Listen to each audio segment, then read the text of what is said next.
Welcome back to Touring History, everybody.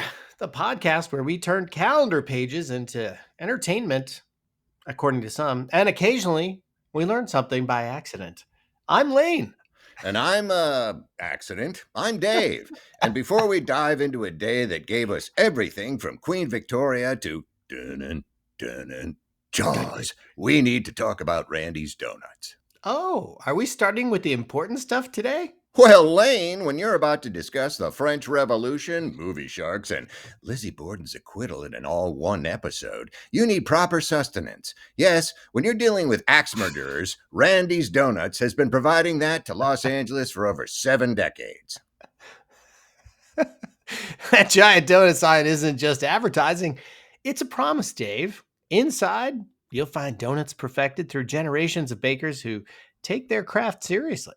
And inside those donuts, you'll find cream-filled jelly goodness. Check them out at randysdonuts.com because when you're learning about history's most dramatic moments, hell, you deserve snacks that are equally dramatic, damn it.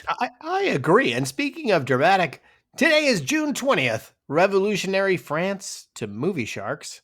What? I don't understand that. Do you, Dave? Yes, of course. Revolutionary France to movie sharks with royal succession. From one to the other? Yeah. I get it. Yeah. With royal succession and axe murder trials thrown in for good measure. Because everybody loves a good axe murder. No, Lane, don't lose your head over this. Let's start with birthdays, because June 20th produced some seriously talented people, present company accepted. Brian Wilson turns 83 today. And would have. Would have, that's true.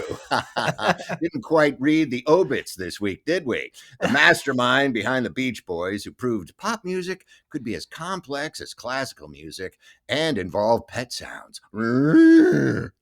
Pet sounds alone makes him a genius. That's right. Plus Lionel Richie's 75. All night long. Nicole Kidman's 58. And John Goodman's 73. Ah, John Goodman. Loved him in that bowling movie. And representing Gen Z, we've got 17-year-old TikTok star Ava Wood and 18-year-old rapper Spot-A-Lot. And Dot Spin-A-Lot? Yeah, that's him. I love that we're living in an era where teenagers can build global audiences from their bedrooms. Although I feel ancient when there are famous people younger than my t-shirts. Yeah, I feel ancient too. But that's another story. June 20th, 1782, the U.S. Congress adopts the Great Seal. Oh, no, that's not Not that seal, Dave. Sorry. That's the eagle and pyramid on the back of the dollar bill seal. Right. This took them 6 years to figure out. 3 different committees, and they kept rejecting designs. Benjamin Franklin wanted the turkey as the national bird. I mean, seriously. 6 years to think of an eagle and pyramid? Should have just gone with the turkey. Can you imagine In God We Trust with a turkey underneath? The eagle holds 13 arrows and an olive branch, but cleverly, the head faces toward the olive branch. Peace over war. Now, if it were a turkey, it'd be holding stuffing and cranberry sauce. Yeah, and the crazy uncle behind him. The reverse side with the pyramid and eye says, Novus Ordo Seclorum, a new order of the ages. The founding fathers were announcing America would change everything, and we seem to keep doing that. Yeah, I think that means Latin rinse and repeat, though, doesn't it? And they weren't wrong, though I'm not sure they anticipated their symbols ending up with conspiracy theory websites. Yeah. Let's go on. The evil eye. Yes. Let's head to 1789, shall we? Yes, we shall. On June 20th, 1789, that brings us to the tennis court oath. Basically the moment the French Revolution became inevitable. And she stepped on the ball. The third estate got locked out of their meeting place. What happened to the first and second estate? And said, fine, we'll meet at the tennis court and overthrow the entire social order. Peak French drama. They swore never to separate until France had a proper constitution. Standing in a tennis court, making promises that would lead to the guillotine. That's right. You got your head cut off if you were not wearing whites. It's such a perfect example of how revolutions work. You start with, we want representation. And before you know it, you're chopping off the king's head. Oops. No kings. Heavy weighs the crown, right? Yes. From there, we go to West Virginia. Mountain Okay, that sounds good. Mama, Shenandoah River. June 20th, 1863, West Virginia becomes the 35th state. Basically said, listen, Virginia seceding from the Union. Well, we're seceding from Virginia. We're going west. The mountain folks never felt they had much in common with Eastern Virginia plantation owners anyway. When Virginia joined the Confederacy, Western counties were like, nope, we're staying with the Union. That's right. They were looking east going, you guys are such snooties. We got coal. Well, we all know how that ended up. And legally, what's legally fascinating is that you can't create a new state without permission. But Virginia, being Virginia, had technically left the United States. So, loophole. Like a really complicated divorce when someone claims the house because the other person moved out first. That's right. I saw your feet leave the house. It's mine. It's mine now. All right, let's go to 1837, where Princess Victoria becomes queen at age 18. They woke her up Whoa. at 6 a.m. to tell her she was now the most powerful woman in the world. Yeah. It's like, hey, get up. Get up. You queen. Come on. Get to the throne. You got to run the world now. Come on. 18 years old. Can you imagine? She ruled for 63 years and basically defined what we think of as the 19th century. Young Victoria was much more fun than the stern queen we picture. She loved dancing and parties before marrying Prince Albert turned her serious. That's right, Prince Albert in a can. During her reign, Britain controlled about a quarter of the world's land and population. This teen who got unexpected news became the template for modern constitutional monarchy. Ho, ho, ho! Think she had a Wow. few temper tantrums over certain countries? Probably. Let's Yeah. go more recently with 2002, Dave. Atkins versus Virginia, Lane. Oh, I remember that every June 20th. I Absolutely. Can you know. remind everyone else what Atkins versus Virginia is? But of course, the Supreme Court rules that executing people with intellectual disabilities is unconstitutional. Well, that saved me. A 6-3 decision saying you can't execute someone who can't fully understand the consequences. The court pointed to evolving standards of decency, constitutional interpretation changing as society's moral understanding develops. Huh, I don't understand any of that. It's a good thing I'm still here. What made it complicated was defining intellectual disability legally. The principle seems obvious, but the details are incredibly complex. Like I said, I'm not a mathlete.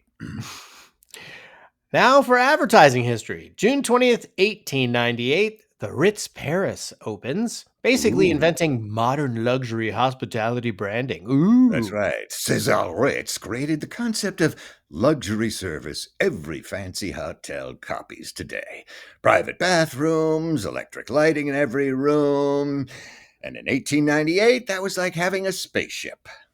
And June 20th, 1996, the Interactive Advertising Bureau releases its first digital ad revenue report, $37 million for the first half of 1996. Huh, when most people were figuring out email. Someone's already tracking internet ad money. That's 37 million was the beginning of $1 trillion industry. Wow. Speaking Yeah, of my advertising that works, Yes. let's talk about Randy's Donuts, the most Yay. honest advertising ever. You see that giant donut sign, you know exactly what you're getting. Well, no complicated algorithms, just massive donut that says, we made donuts, good ones. That's brand consistency digital marketers can only dream about. Classic glazed perfection, innovative specialty flavors, and 24-hour availability. While other brands chase viral moments, Randy's just focuses on being excellent at the one thing they do. Yeah, so chase on down to Randy's and check them out at randysdonuts.com, where the marketing strategy is simple. Make great donuts, put up a giant sign, and watch people come back forever. Huh, easy peasy. Step 3, profit. Profit. Step 4, have advertising on our show. Speaking of really hungry people or Dun, things, dun, dun, dun, dun. June 20th, 1975. Jaws premieres, and Steven Spielberg basically invents the summer blockbuster. before Jaws, studios dumped bad movies in the summer. Spielberg took a B movie concept and created sophisticated filmmaking that scared the hell out of everyone. Oh boy, is that an understatement, Lane. What's genius is you barely see the shark. The thing kept breaking down. So Spielberg created suspense with music and suggestion, and John Williams' score is basically half the movie. It made 260 million domestically, proving genre movies could appeal to everyone.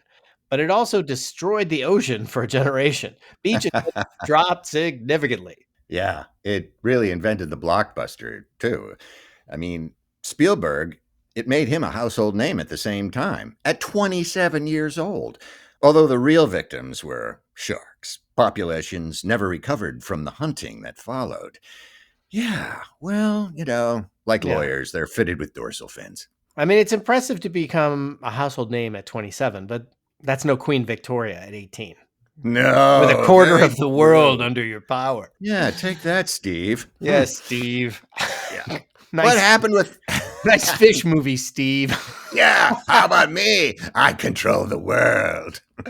Oh, we got to your favorite point now, Dave. June 20th, Yes. 1893. Lizzie Borden is acquitted in the famous axe murders. Lizzie Borden took an axe, gave her mother 40 whacks.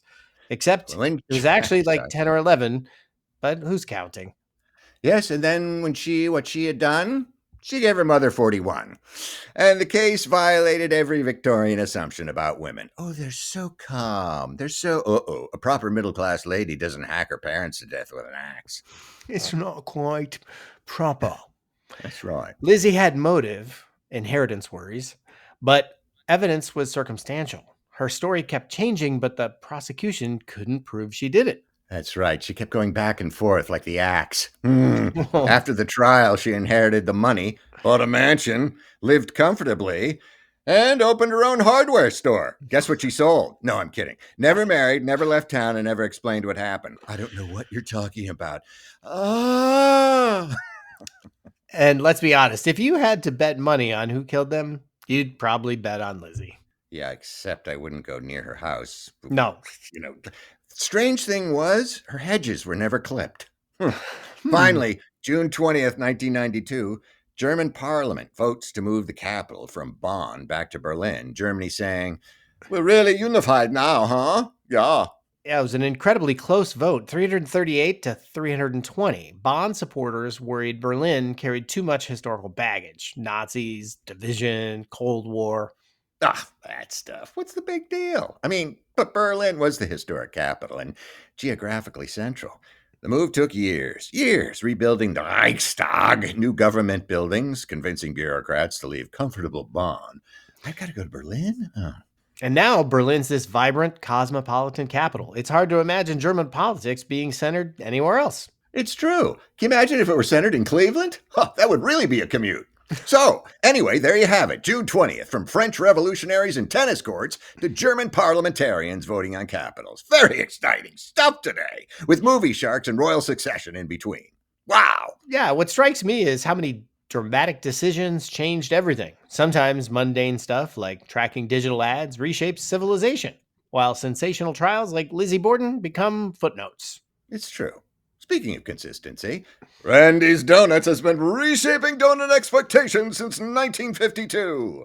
Check them out at randysdonuts.com, the center of consistency. Yes, do that. And thanks for joining us. We'll be back next time with more historical coincidences and probably more food tangents.